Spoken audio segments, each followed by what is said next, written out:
കരിപ്പൂരിലെ കോഴിക്കോട് അന്താരാഷ്ട്ര വിമാനത്താവളത്തിൽ നിന്നുള്ള ഹജ്ജ് തീർത്ഥാടകരുടെ മക്കയിലേക്കുള്ള പ്രയാണത്തിന് തുടക്കമായി. വ്യാഴാഴ്ച പുലർച്ചെ 12:20-നും 2:25-നുമായി ആകാശ എയറിന്റെ 2 വിമാനങ്ങളിലായി 286 തീർത്ഥാടകരാണ് ജിദ്ദയിലേക്ക് പുറപ്പെട്ടത്. 2 സംഘങ്ങളിലും 69 സ്ത്രീകളും 74 പുരുഷന്മാരുമാണ് ഉണ്ടായിരുന്നത്.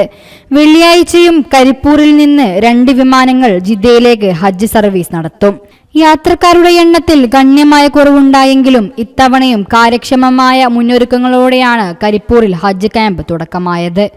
വലിയ വിമാനങ്ങൾക്ക് സർവീസ് അനുമതിയില്ലാത്തതിനാൽ സംസ്ഥാന ഹജ്ജ് കമ്മിറ്റി വഴി കരിപ്പൂരിൽ നിന്ന് 969 തീർത്ഥാടകർ മാത്രമാണ് ഇത്തവണ യാത്രയാകുന്നത്. ഇതിൽ 686 സ്ത്രീകളും 283 പുരുഷന്മാരുമാണ് ഉള്ളത്.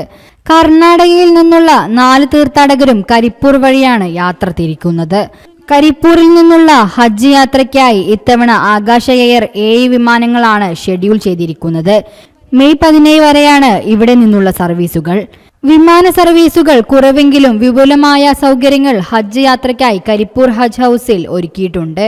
തീർത്ഥാടകർക്ക് ആവശ്യമായ താമസം, ഭക്ഷണം, പ്രാഥമിക ആരോഗ്യ സൗകര്യങ്ങൾ എന്നിവ ഹജ്ജ് ഹൗസിലും വിമാനത്താവളത്തിലും ലഭ്യമാണ്. ഹജ്ജ് വളണ്ടിയർമാരുടെയും വിവിധ സർക്കാർ വകുപ്പുകളുടെയും സേവനം ക്യാമ്പിൽ മുഴുവൻ സമയവും ലഭ്യമാകുന്ന രീതിയിലാണ് ക്രമീകരണം. 13,194 തീർത്ഥാടകരാണ് സംസ്ഥാന ഹജ്ജ് കമ്മിറ്റി വഴി ഹജ്ജിന് പുറപ്പെടുന്നത്. ഇതിൽ 4,326 പുരുഷന്മാരും 8,868 സ്ത്രീകളും ഉൾപ്പെടുന്നു. കരിപ്പൂർ വഴിയുള്ള 969 പേർക്കു പുറമെ കൊച്ചിയിൽ നിന്ന് 7,931 പേർ, കണ്ണൂരിൽ നിന്ന് 4,270 പേർ എന്നിങ്ങനെയാണ് ഹജ്ജിന് പോകുന്നത്. ലക്ഷദ്വീപ്, തമിഴ്നാട്, പോണ്ടിച്ചേരി, കർണാടക തുടങ്ങി അയൽ സംസ്ഥാനങ്ങളിൽ നിന്നുള്ള 657 തീർത്ഥാടകരും കേരളത്തിലെ വിവിധ പുറപ്പെടൽ കേന്ദ്രങ്ങളിൽ നിന്ന് യാത്ര തിരിക്കുന്നുണ്ട്. കേരളത്തിൽ നിന്നുള്ള 28 പേർ മറ്റു സംസ്ഥാനങ്ങൾ വഴിയും യാത്രയാകുന്നുണ്ട്. News desk media vision.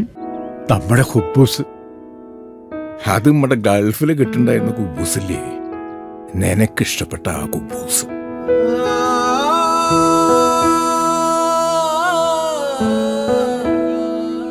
പ്രവാസികൾക്ക് മാത്രല്ല, ഇപ്പൊ നാട്ടിൽ എല്ലാവർക്കും അൽദാൻ കുബൂസ് മാത്രം മതി.